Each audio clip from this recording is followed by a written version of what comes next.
ഇപ്പം നമ്മുടെ ഇന്നത്തെ വകുപ്പ് ഒരു മികച്ച പ്രവർത്തനത്തിന് നേതൃത്വം കൊടുക്കുകയാണ്. നമ്മൾ പറയുന്നതിൽ തെറ്റൊന്നുമില്ല. കാരണം ഒരുപാട് വർഷം മുൻപുള്ള ഫയലുകളടക്കം നമ്മൾ അദാലത്തിൻ്റെ ഭാഗമായിട്ട് ക്ലോസ് ചെയ്യണം എന്നുള്ള നല്ല ഉദ്ദേശത്തിൻ്റെ ഭാഗമായിട്ടാണ് ഈ പ്രവർത്തനത്തിന് തുടക്കം കുറിച്ചിട്ടുള്ളത്. അപ്പോൾ നമ്മൾ രണ്ടായിട്ടാണ് അതിനെ ഡിവൈഡ് ചെയ്തിട്ടുള്ളത്. ഒന്ന് 2019 വരെയുള്ള പെൻഡൻസിയുള്ള ഫയലുകളും, പിന്നെ ഈ ഗവൺമെൻറ് അധികാരത്തിൽ കയറിയ മെയ് 18, 2026 മുതൽ ജൂൺ 30 വരെയുള്ള ഫയലുകൾ. ഇങ്ങനെ രണ്ടായിട്ടാണ് നമ്മൾ ഡിവൈഡ് ചെയ്തിട്ടുള്ളത്. അപ്പോൾ നമ്മൾ അധികാരത്തിൽ വന്ന് കുറച്ച് ദിവസം ആയില്ലെങ്കിലും നമ്മളുടെ 4000-ലധികം, ഏകദേശം 5000-നടുത്ത് ഫയലുകൾ നമുക്കിപ്പോൾ ഓൾറെഡി പെൻഡൻസി ഉണ്ട്. അപ്പോൾ അത് അടിയന്തരമായിട്ട് തീർക്കുക എന്നുള്ളത് നമ്മുടെ ഉത്തരവാദിത്തമാണ്. അപ്പോൾ അത് ജൂൺ 30 വരെയുള്ളത് നമുക്ക് ഏറ്റവും ഈ 2 ദിവസങ്ങളായിട്ട് പരമാവധി തീർക്കാനായിട്ട് നോക്കാം. ഫസ്റ്റ് ഫേസിൽ തീർക്കാൻ കഴിയാത്തത് നമുക്ക് സെക്കൻഡ് ഫേസിൽ നമുക്ക് തീർക്കാവുന്നതാണ്.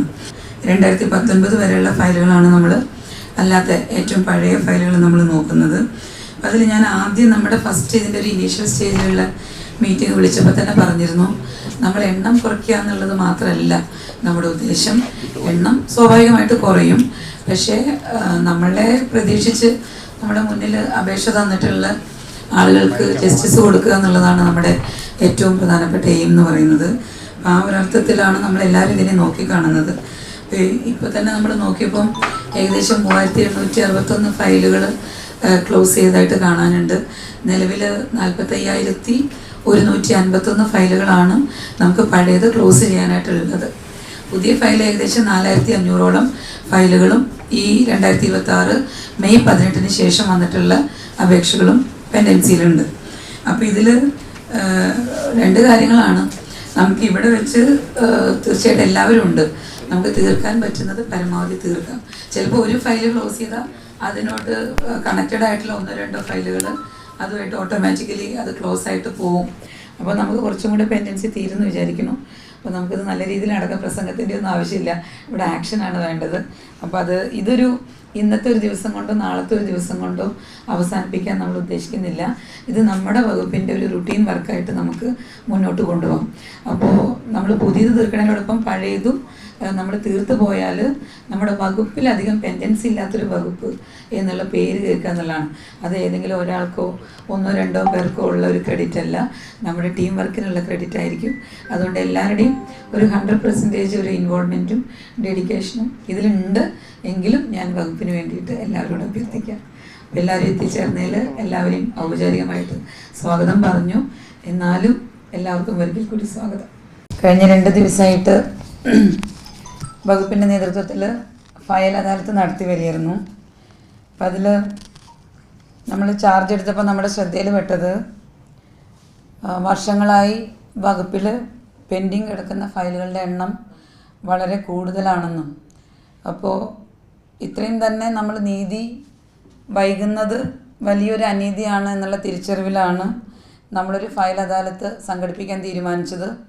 1 മാസം മുൻപ് തന്നെ നമ്മുടെ ജില്ലാ ഓഫീസുകളിലേക്കും അതുപോലെ തന്നെ സെക്രട്ടേറിയറ്റ്, നമ്മുടെ ഡയറക്ടറേറ്റ് ഉൾപ്പെടെ എല്ലാ ഓഫീസിൻ്റെയും ബന്ധപ്പെട്ട ഉദ്യോഗസ്ഥരുടെ വിപുലമായിട്ടുള്ള ഒരു യോഗം വിളിക്കുകയും അതിലെന്തിനു വേണ്ടിയാണ് ഈ ഒരു ഫയൽ അദാലത്ത് സംഘടിപ്പിക്കുന്നത് എന്നുള്ളതിനെക്കുറിച്ച് നമ്മൾ വിശദമായിട്ട് ചർച്ച ചെയ്യുകയും ചെയ്തിരുന്നു.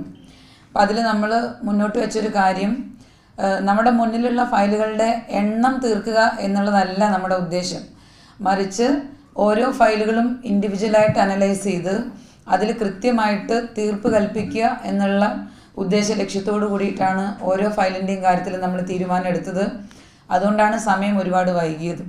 അപ്പോൾ ഇന്നലെയും ഇന്നുമായിട്ട് ഇന്നലെ ST വിഭാഗത്തിൻ്റെയും അതുപോലെ തന്നെ BCDD വിഭാഗത്തിൻ്റെയും ഇന്ന് SC വിഭാഗത്തിൻ്റെയാണ് അദാലത്ത് നടന്നത്. ഇതേ സമയം തന്നെ ജില്ലകളിൽ നമ്മുടെ ജില്ലാ ഓഫീസുകളിലും ഫയൽ അദാലത്ത് നടന്നു വരികയാണ്. ഇപ്പോൾ നമ്മളൊരു മൊത്തത്തിലുള്ളൊരു 2ആയിട്ട് തരംതിരിച്ചിട്ടാണ് നമ്മൾ അദാലത്ത് നടത്തിയത്. ഒന്ന് 2019 വരെ പെൻഡിങ്ങിൽ കിടക്കുന്ന ഫയലുകൾ, പിന്നെ മെയ് 18 ഈ UDF സർക്കാർ അധികാരത്തിൽ കയറിയതിന് ശേഷം വന്നിട്ടുള്ള ഫയലുകൾ. ഇത് രണ്ടും 2ആയി തിരിച്ചുകൊണ്ടാണ് അദാലത്ത് ചെയ്തത്.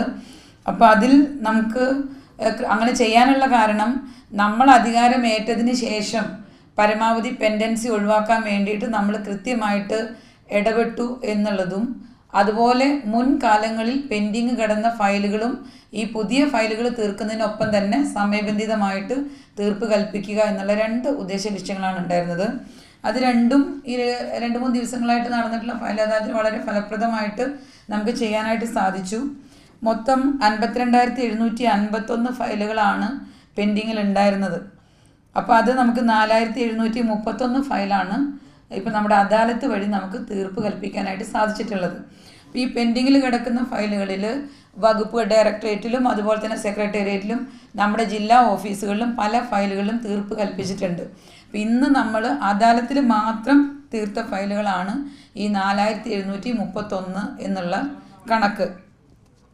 അപ്പോൾ അതിൽ പ്രധാനമായിട്ടും SC ഡെവലപ്മെൻറ്റിൻ്റെ 170, BCDD 48, അങ്ങനെ ഓരോ സെക്ഷൻ വൈസ് നമ്മൾ ഇൻഡിവിജ്വൽ കേസസ് തന്നെ ഇവിടെ ഇരുന്ന് വിശദമായിട്ട് ചർച്ച ചെയ്തിട്ട് ഇവിടെ തന്നെ നമുക്ക് തീർക്കാൻ പറ്റുന്നത് തന്നെയായിരുന്നു ബഹുഭൂരിപക്ഷം കേസുകളും.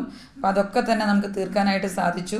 അപ്പോൾ അദാലത്തിൽ കഴിഞ്ഞ ദിവസം 666 ഫയല്, അതുപോലെ തന്നെ 249 ഫയല് ഇന്നത്തെ ഒരു ദിവസം മാത്രം നമുക്ക് തീർക്കാനായിട്ട് സാധിച്ചിട്ടുണ്ട്.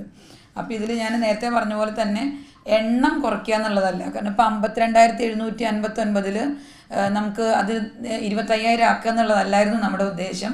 മറിച്ച് നമ്മുടെ മുന്നിലൊരു പരാതിയോ അല്ലെങ്കിൽ ഒരു അപേക്ഷയോ തന്നിട്ട് ഒരു നമ്മുടെ ഭാഗത്തു നിന്നുള്ള ഒരു ഉത്തരത്തിന് വേണ്ടി അല്ലെങ്കിൽ ഒരു പരിഹാരത്തിന് വേണ്ടി കാത്തിരിക്കുന്ന ആളുകൾക്ക് കൃത്യമായിട്ടുള്ള പരിഹാരം എത്തിക്കുക എന്നുള്ളത് മാത്രമായിരുന്നു നമ്മുടെ ഉദ്ദേശം. അപ്പം അത് ഈ 4,731 ഫയലുകളിൽ നമുക്ക് ചെയ്യാനായിട്ട് സാധിച്ചിട്ടുണ്ട്. ഇനി നമ്മുടെ ഒരു ഫോക്കസ് എന്ന് പറയുന്നത് ഇതൊരു തുടർ പ്രോസസ്സായിട്ട് ഏറ്റെടുക്കാനാണ് ഈ ഫയൽ അദാലത്ത്. കാരണം നമ്മൾ 100 ഡേയ്സ് പ്രോഗ്രാം നമ്മളതിൻ്റെ പ്രവർത്തനങ്ങളായിട്ട് മുന്നോട്ട് പോയിക്കൊണ്ടിരിക്കുകയാണ്. ഇനിയുള്ള ദിവസങ്ങൾ നമ്മൾ അതിലേക്കായിരിക്കും കൂടുതൽ നമ്മുടെ ഫോക്കസ് കൊടുക്കുക. അപ്പോൾ അത് പൂർത്തീകരിച്ച് കഴിഞ്ഞ് നമ്മൾ ഒരുപാട് പദ്ധതികൾ 100 ദിന കർമ്മ പരിപാടിയുടെ ഭാഗമായിട്ട് വെച്ചിട്ടുണ്ട്. പിന്നെയുള്ള ദിവസങ്ങൾ നമ്മുടെ ശ്രദ്ധ മുഴുവൻ അത് പൂർത്തീകരിക്കുക എന്നുള്ളതാണ്. അത് പൂർത്തീകരിച്ചതിന് ശേഷം നമ്മൾ വീണ്ടും ഇതിൻ്റെ സെക്കൻഡ് ഫേസ് ഫയൽ അദാലത്ത് ചെയ്യുന്നതായിരിക്കും. അപ്പോൾ നമുക്ക് കുറച്ചുകൂടി ഇനി നമ്മൾ എടുക്കാത്ത വർഷങ്ങളിൽ, അതായത് 2019 ശേഷം 2026 മെയ് 18 വരെ എത്രത്തോളം ഫയലുകൾ പെൻഡിങ്ങിൽ കിടക്കുന്നുണ്ടോ അത് മുഴുവൻ നമുക്ക് പരിഹരിക്കാനായിട്ട് നമ്മൾ വീണ്ടും ഇതിൻ്റെ ഒരു സെക്കൻഡ് ഫേസിൽ നമ്മൾ ഇരിക്കുന്നതായിരിക്കും. പിന്നെ എമർജൻസി ഫയലുകൾ അതത് സമയത്ത് വരുമ്പം അത് സമയബന്ധിതമായിട്ട് പൂർത്തീകരിക്കാനായിട്ട് ഇവിടെ വന്നിട്ടുള്ള എല്ലാ ബന്ധപ്പെട്ട ഉദ്യോഗസ്ഥർക്കും നിർദ്ദേശം നൽകിയിട്ടുണ്ട്. നമ്മുടെ മുന്നിൽ വരുന്നതും, കാരണം പ്രത്യേകിച്ച് ഇപ്പോൾ ഒരു ഉദാഹരണം പറയുകയാണെങ്കിൽ ഒരു ചികിത്സയ്ക്ക് വേണ്ടിയിട്ട് സഹായത്തിന് വേണ്ടിയിട്ട് ഒരാൾ അപേക്ഷ തന്നാൽ നമ്മൾ കുറേ വൈകിട്ട് അത് എടുത്തിട്ട് കാര്യമില്ല. ചിലപ്പോൾ ആ രോഗിയുടെ ജീവൻ തന്നെ അപകടത്തിലാവുന്ന സാഹചര്യം ഉണ്ടാവും. അപ്പം അങ്ങനെ എമർജൻസി കേസുകൾക്ക് അതത് സമയത്ത് തന്നെ തീർക്കാനും അല്ലാതെ നമുക്ക് ചിലപ്പോൾ ഒരു സാവകാശം എടുക്കാൻ പറ്റുന്ന കേസുകളുണ്ടാവും. അപ്പോൾ അത് കുറച്ചുകൂടി സമയമെടുത്ത് ചെയ്യാനും വേണ്ടിയിട്ടുള്ള തീരുമാനങ്ങൾ നമ്മൾ എടുത്തിട്ടുണ്ട്. അതാണ് ഇന്നത്തെ ഫയൽ അദാലത്തുമായിട്ട് ബന്ധപ്പെട്ട് പ്രത്യേകിച്ച് പറയാനുള്ളത്.